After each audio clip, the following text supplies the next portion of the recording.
Le 16 décembre 2022, cela fera exactement 2 ans que Delphine Jubilard, infirmière du Tarn et mère de 2 jeunes enfants en instance de divorce, a disparu. De longs mois sans avoir retrouvé une trace de cette trentenaire qui a été, pour ses proches, tuée. En effet, pour eux, rien n'explique un départ volontaire soudain en abandonnant sa progéniture qu'elle chérissait tant. Son mari Cédric Jubilard est le principal suspect et se trouve en détention provisoire depuis juin 2021. S'il clame son innocence par la voix de ses avocats, un nouvel élément vient l'accabler, alors qu'il va participer à une reconstitution de la dernière nuit de sa femme. La radio locale 100% a dévoilé des informations exclusives d'après des documents confidentiels qu'elle a pu consulter. Les gendarmes de la section de recherche de Toulouse ont analysé le podomètre du présumé coupable. L'expertise de l'IRCGN, Institut de recherche criminelle de la gendarmerie, précise que l'utilisateur de l'application n'est pas obligé de le démarrer pour qu'il fonctionne. Elle n'a enregistré que 46 pas entre 3h53 et 4h. 255 pas pour la tranche 4h, soit de petits déplacements puisqu'aller aux toilettes équivaut en moyenne à une quarantaine de pas.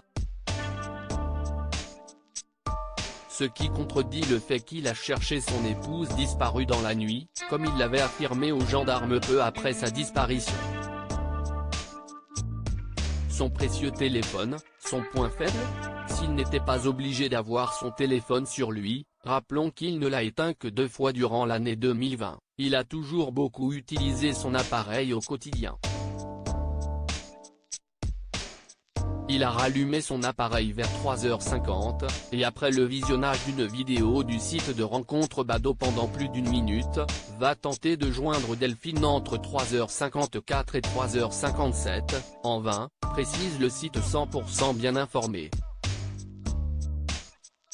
Puis, il échange de nombreux messages avec une amie de Delphine et après avoir appelé les gendarmes vers 4h du matin, il va passer des appels frénétiques vers le numéro de la mère de ses enfants, 150 appels jusqu'à 8h12, précise 100%.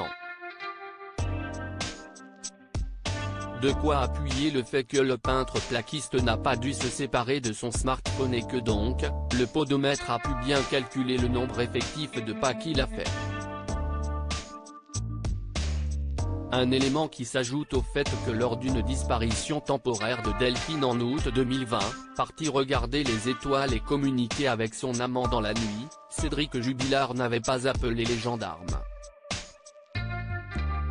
Alors que les autorités qui ont remarqué que le principal suspect est allé chez sa mère dès le 16 décembre comme si sa femme ne devait plus revenir et les a contactés pour savoir qui va payer les factures mais jamais pour savoir si son épouse a été retrouvée.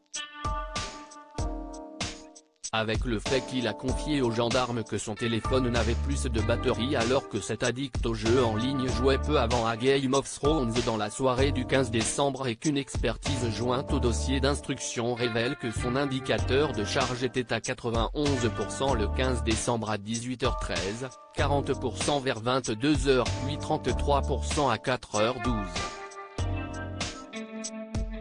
Autant d'éléments qui témoignent du fait que l'artisan controversé aurait très bien pu avoir gardé son téléphone avec lui durant la nuit fatale. Cédric Jubilard reste présumé innocent des faits qui lui sont reprochés jusqu'à la clôture définitive du dossier.